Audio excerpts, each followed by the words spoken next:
merecedores de alguma coisa, mas porque Ele a si mesmo se faz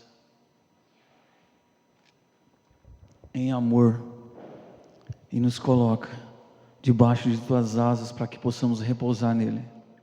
Amém? O versículo de hoje está em Lucas. Espero que você não tenha deixado o seu glória a Deus em casa.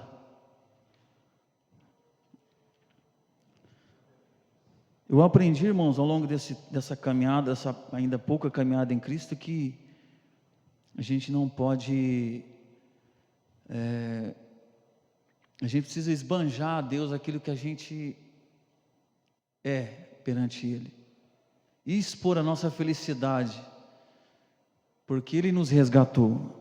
E como o pastor disse aqui, devemos orar a Deus como que se realmente Ele estivesse aqui, Ele está aqui. Para vocês terem uma ideia, os muçulmanos praticamente eles oram 16 horas por dia, e muitas vezes não deixamos uma hora para adorar um Deus que vive, e eles oram a um Deus que está morto, que não existe, e um Deus nosso que vive e reina, que criou os céus e a terra. Muitas vezes dialogamos, conversamos com Ele como se Ele não existisse, porque se compreendemos mesmo que Ele reina, está sentado e nada sai fora do seu domínio, a nossa oração ela passará do teto e chegará a Deus, e a gente conseguirá fazer a sua vontade, porque a oração não é para fazer a nossa vontade, a oração é para que Deus faça a vontade dele em nós. Amém? Lucas 13, capítulo 13, versículo 22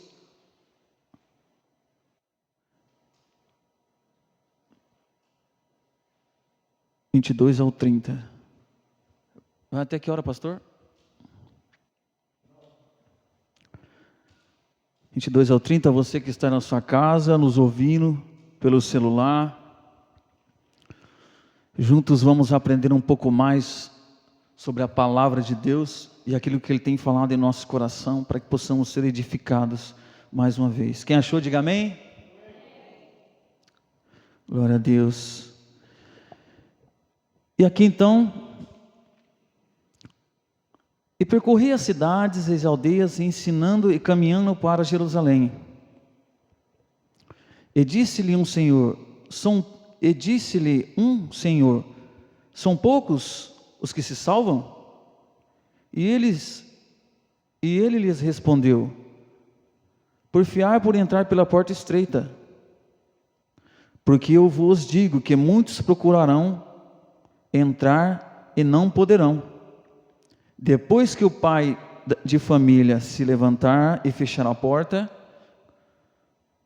e começardes de fora a bater a porta e dizendo, Senhor, Senhor, abre-nos.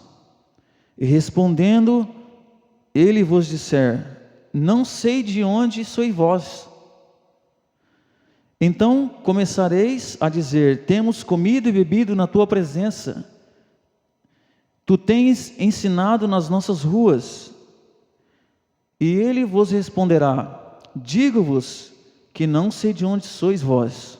Apartai-vos de mim, pois todos os que praticam a iniquidade, ali haverá choro e ranger de dentes, quando virdes Abraão, Isaque e Jacó e todos os profetas do reino de Deus, e vós lançados fora,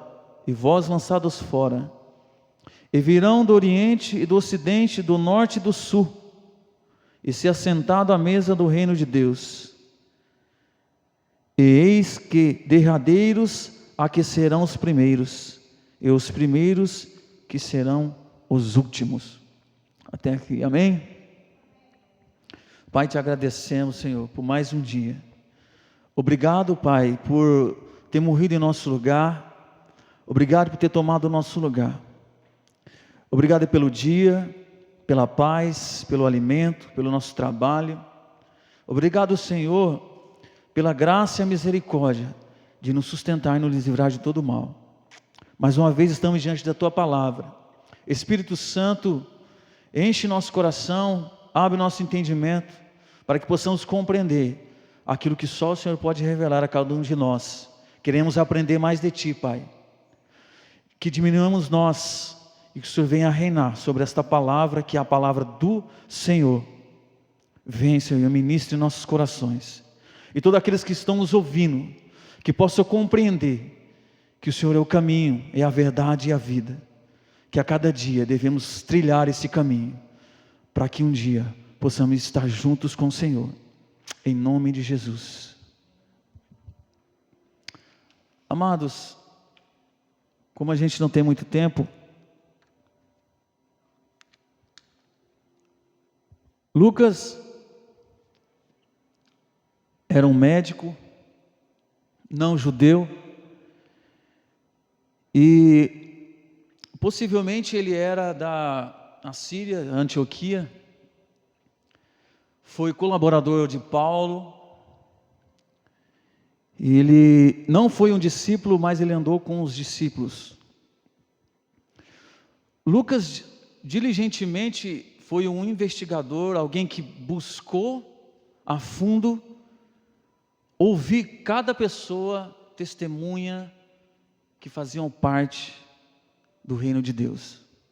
Isso você podem conferir no primeiro capítulo, que ele buscou ouvir cada pessoa, para que ele pudesse testemunhar, e em verdade, tudo aquilo que ele escrevia, para Teófilo.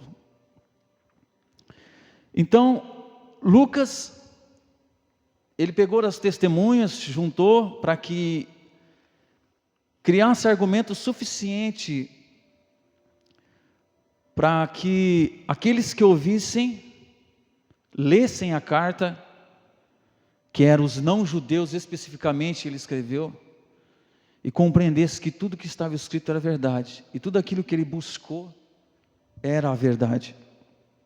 Então ele investigou e apurou os fatos, para chegar e escrever essa carta.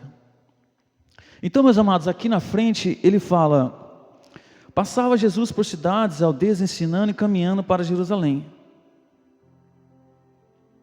E alguém lhe perguntou: Senhor, são poucos os que são salvos?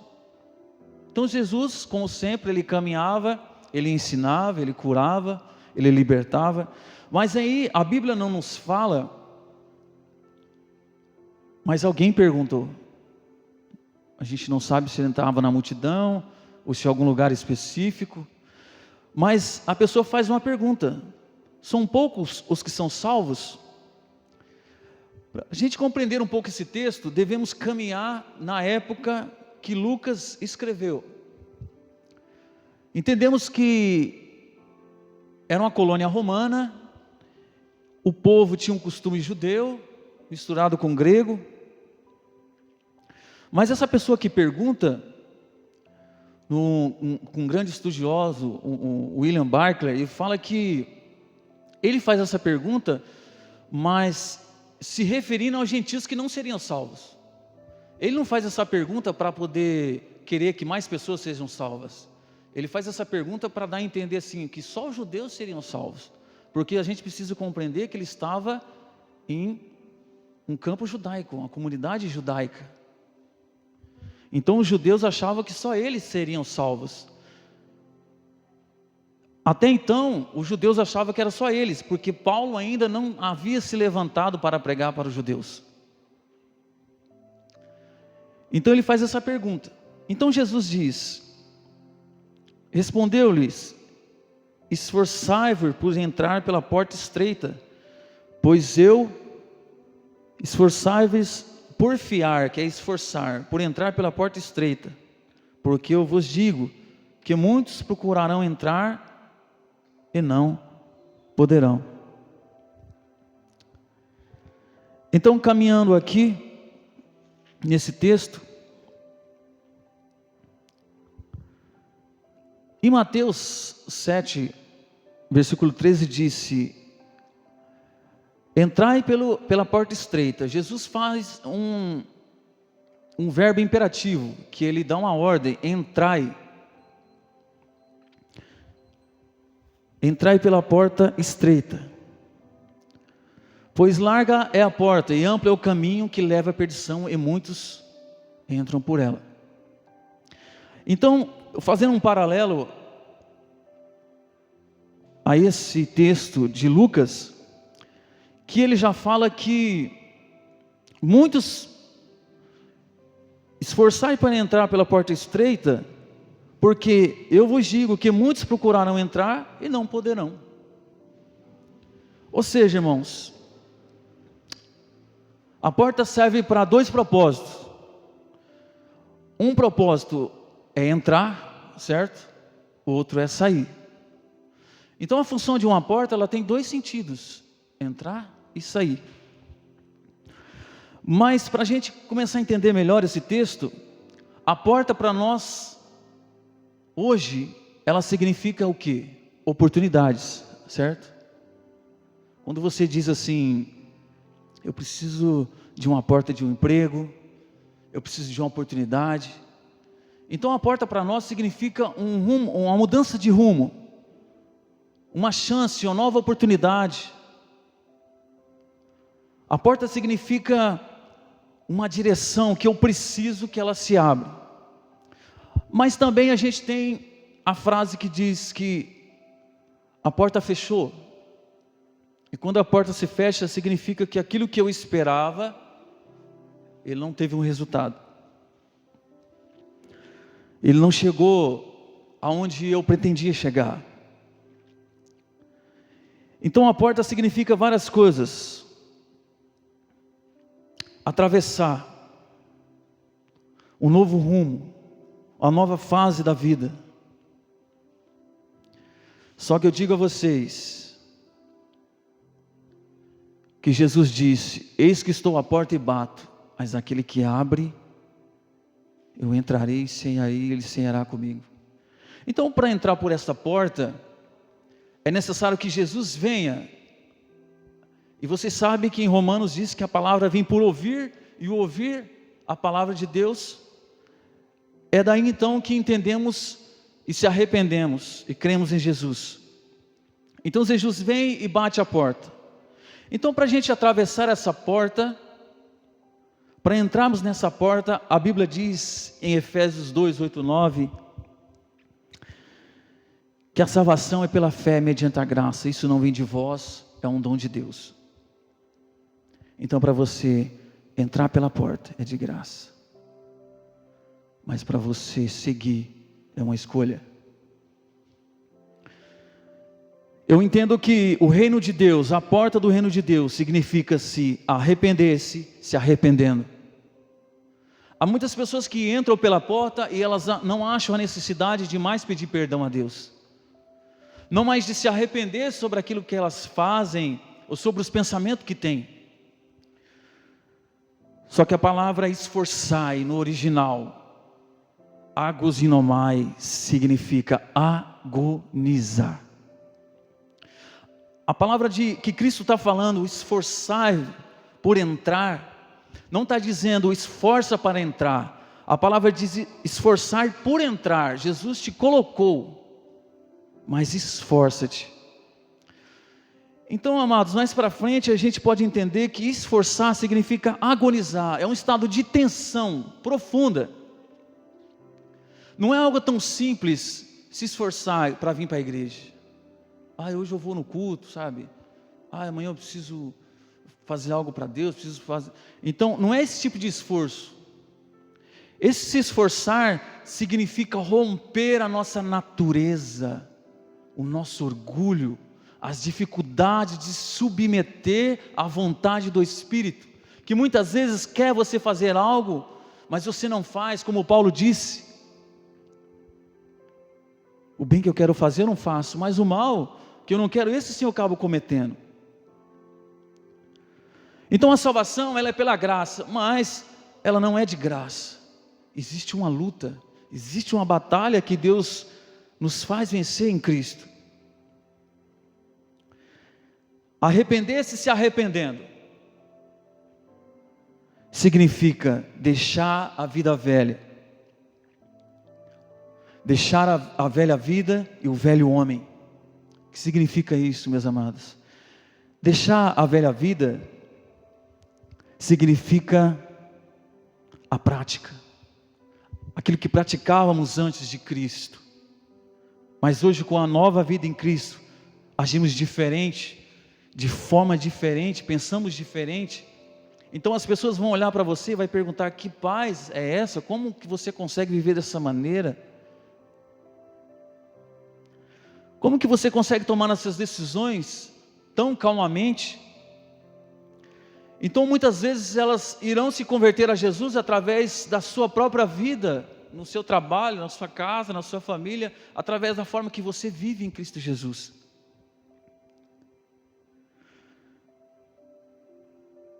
O velho homem, práticas e pensamentos, a transformação da nossa mente, a metanoia. Essa porta, ela é Cristo, Cristo Jesus. Essa porta, meus amados, ela, para muitos, a porta significa a oportunidade de emprego, uma chance numa faculdade, mas para o reino, essa porta é vida, ela é esperança. Mas poucas pessoas têm entendido o que é entrar pela porta, pelo caminho estreito.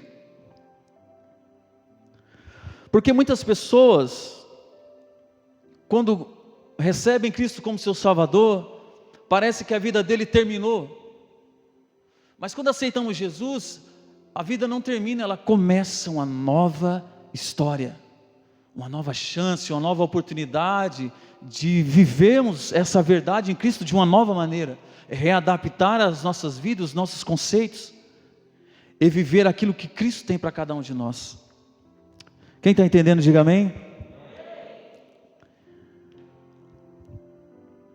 Entrar pela porta é se esforçar, é se dedicar.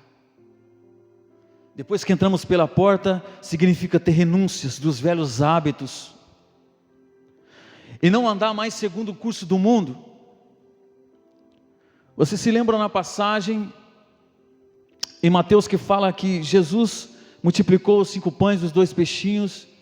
Então Jesus se vira para a multidão e diz que aquele que quiser vir após mim, negue-se a si mesmo, pega a tua cruz e siga-me. Devemos todos os dias entender que há um esforço, há uma construção em Cristo. Em Tiago diz que se perseverarmos até o fim, receberemos a coroa que Ele tem guardado àquele que os ama. Então, aceitar Jesus, ok, mas muitas das pessoas esquecem de lutar e de viver todos os dias Cristo. E 1 Pedro diz que o ouro, quando ele é passado pelo fogo, ele não deixa de ser ouro. Mas quando as provações vêm sobre a nossa vida, e quando estamos fiéis a Deus por aquilo que fazemos de bem, mas muitas vezes somos julgados por aquilo, Pedro diz que devemos se alegrar por isso, porque essa é a vontade.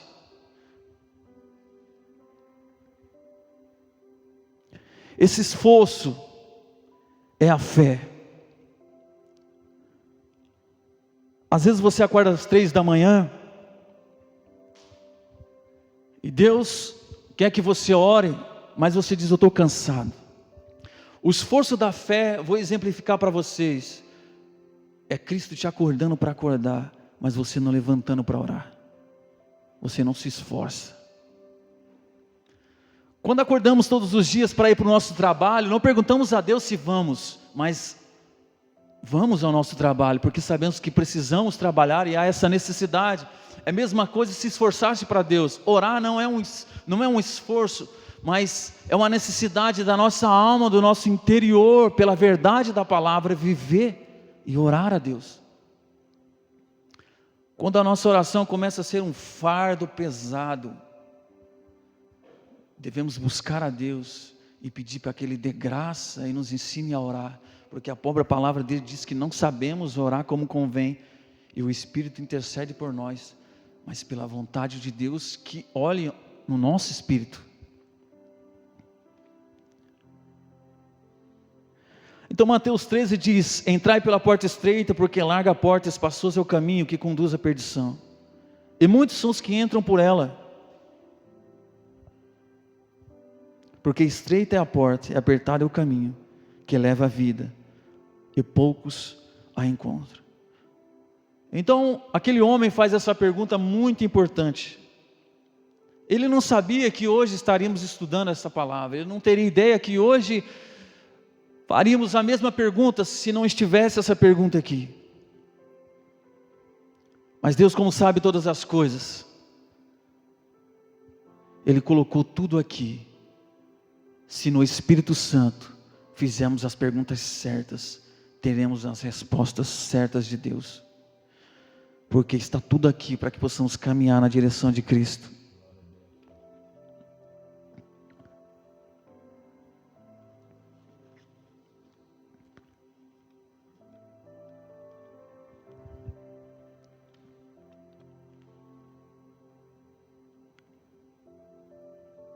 Então, amados, devemos então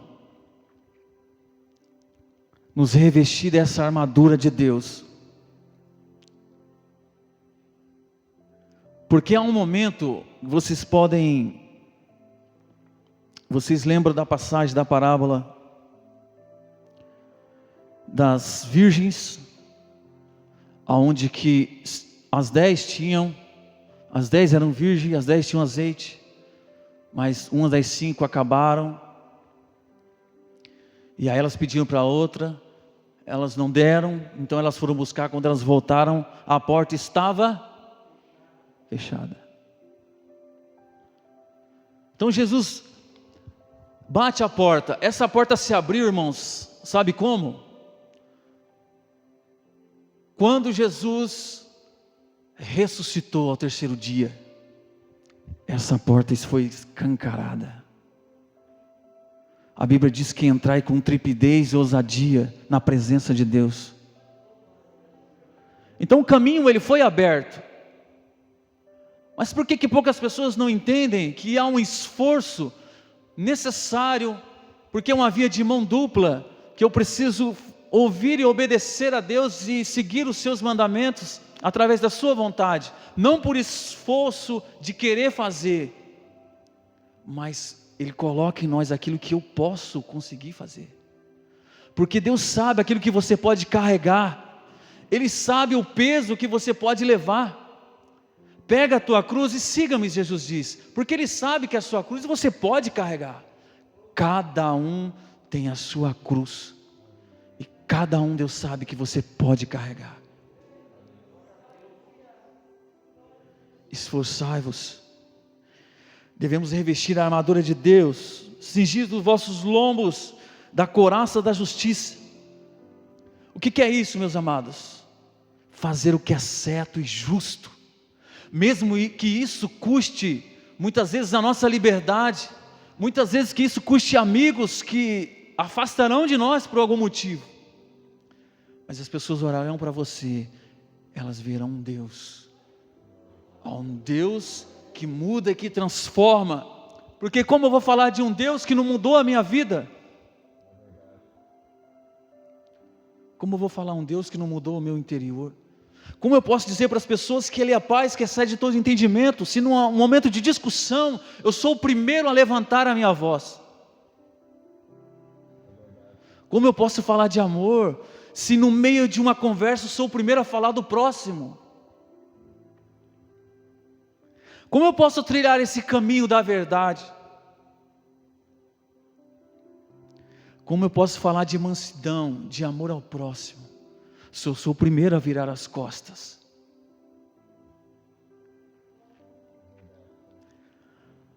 Há muitas pessoas que pregam a filantropia, a doação, a caridade, Tem muita gente que faz isso, irmãos, e não é em nome de Deus.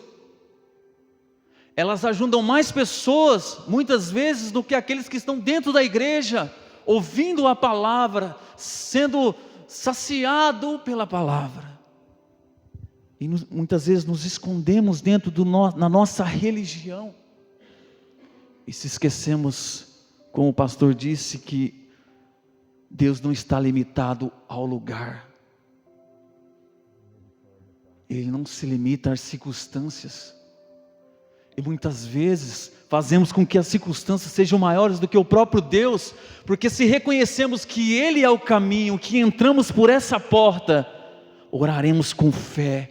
E a Bíblia diz que a oração de um justo tem os seus efeitos.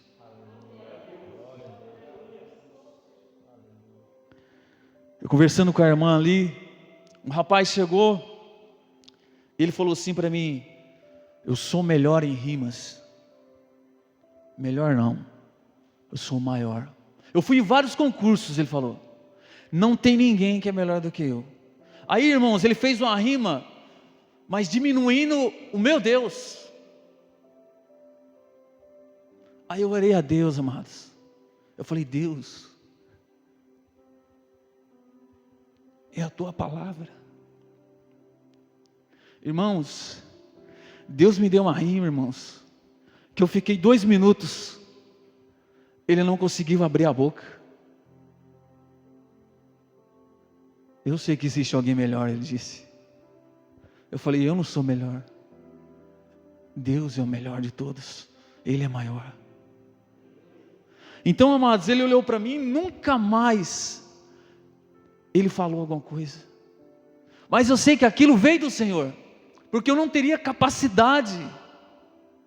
Só que eu orei a Deus, eu falei: Deus, é a tua palavra, eu sou o teu servo, é a tua verdade, é a tua justiça.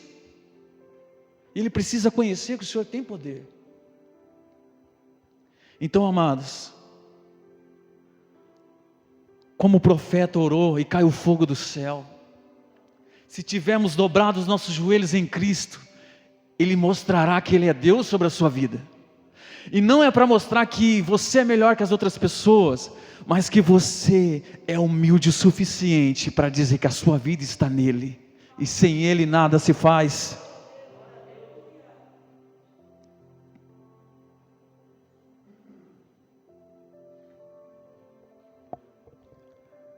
Obrigado, Senhor.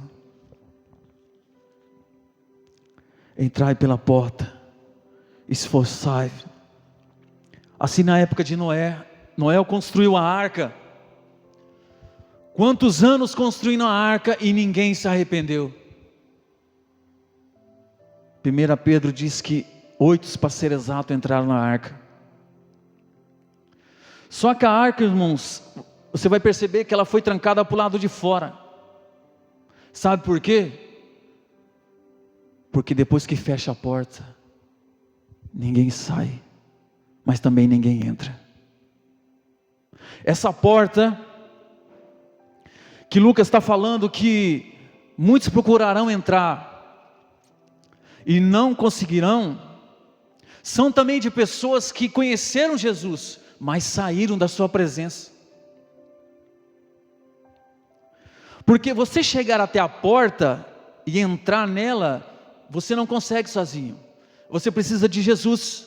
Então muitas pessoas conheceram Jesus, conheceram o Evangelho, experimentaram do poder de Deus, mas decidiram não segui-lo. Então muitos deles tentarão entrar, eles dirão: comiam e bebíamos, pregávamos nas ruas em teu nome, Senhor, Senhor. Então Jesus vai dizer assim: eu não vos conheço, não sei quem são vocês. Mas são pessoas, amados, que não conheceram a Deus, mas também conheceram, entraram no caminho, mas saíram. Porque a Bíblia diz que existe as sementes, as 4 sementes: a que cai no meio do caminho, a que cai no meio da rocha, a que cai no meio dos espinhos, e aquela que cai numa terra boa. Aquela que cai numa terra boa, irmãos, você está ouvindo a palavra, você vai digerindo a palavra, você vai remoendo a palavra. Você sabe como uma vaca dorme, né? Ela come o capim e ela fica moendo aquilo a noite inteira. É assim que devemos ser com a palavra, porque a Bíblia diz que se não lermos, não meditarmos nesse livro de dia e de noite, não conseguiremos. Então, e Pedro fala da oração que não passa do teto. Então, justamente, se não seguimos Jesus, se durante a semana eu sirvo ao diabo pelas palavras, pelas ações, mas no domingo eu venho servir a Deus, a nossa oração não passa do teto, amados. Deus é o mesmo ontem, hoje e eternamente. Ele não muda. Mas se você vive a presença, se você entrou no caminho estreito, se você se esforça, busca a Deus, entrega a vida por Ele, se você orar, irmãos, seja hoje ou seja num dia que Ele determinar, vai acontecer. Não importa que época, a pessoa vai ser tocada, aquela pessoa vai sair das drogas, seja o que for, amados, Deus vai fazer, porque a palavra dele diz que Ele vai fazer.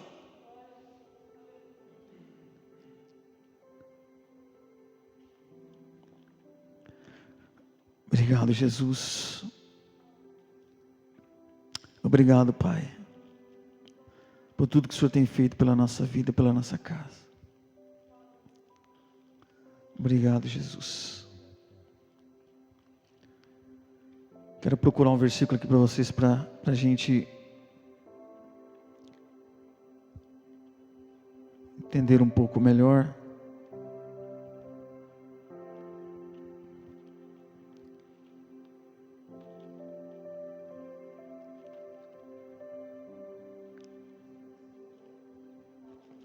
Obrigado, Jesus. Obrigado, Pai. Obrigado, Senhor.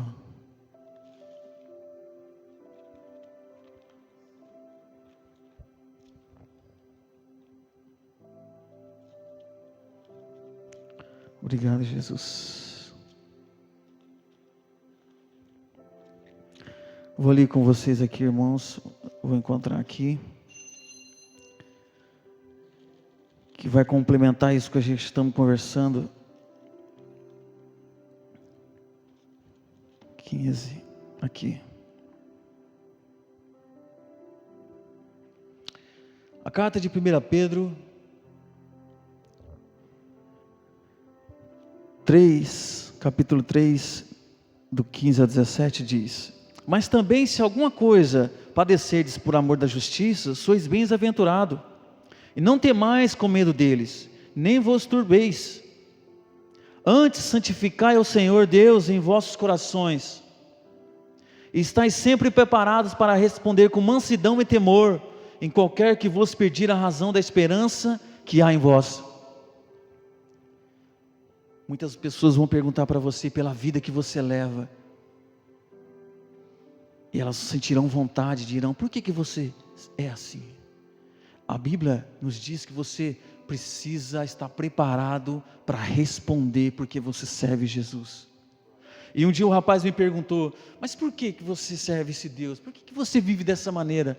Eu falei: porque Ele me salvou. Eu era perdido, eu não tinha vida, mas através de Cristo Jesus, eu entendi que eu sou pecador, e a minha mente, ela é corrupta, somos corruptíveis, e a cada dia a nossa mente nos leva a nos afundar nesse mundo. Eu disse: a psicologia diz que você tem 6.200 pensamentos por dia. Quantos deles você tem de bom? Ele falou: eu acho que nenhum. Eu falei: justamente. Só que em Deus eu descobri que eu não sou escravo do pecado, eu sou livre. Hoje eu tenho escolha, eu posso decidir não servir ao pecado, porque Ele me libertou através da ação, do sacrifício, da obra na cruz. Tenha uma boa consciência, para que não murmuram de vós, como malfeitores ficam confundidos, e os que blasfemam do vosso bom porte. em Cristo. Porque melhor é que padeceis fazendo bem, se a vontade de Deus assim o quer, do que fazendo mal. Porque também Cristo padeceu uma vez pelos pecados, os justos pelos injustos, para nos levar a Deus, sendo a verdade mortificado na carne, vivificado pelo Espírito.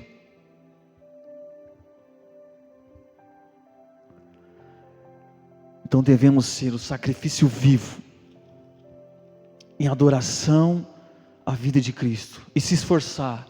É quando a gente estamos no nosso trabalho, e de repente você vê uma conversa, e você sai de lado, você não ignora, você não xinga, você vê uma música desagradável, que é a música que não glorifica a Deus, mas você sai de lado.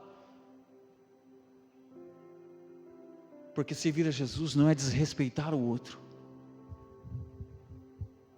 mas é você. Você conhece, eles não conhecem.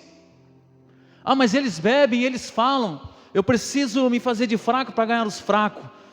Eu não preciso ser igual a eles para ganhar eles. Eu preciso seguir Jesus.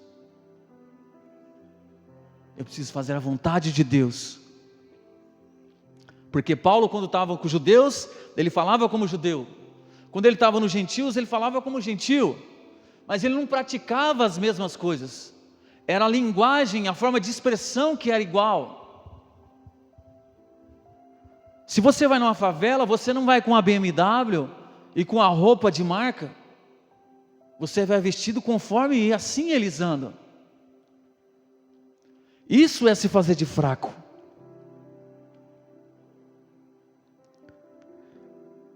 Devemos buscar essa relação em Deus. Entrai pelo caminho estreito.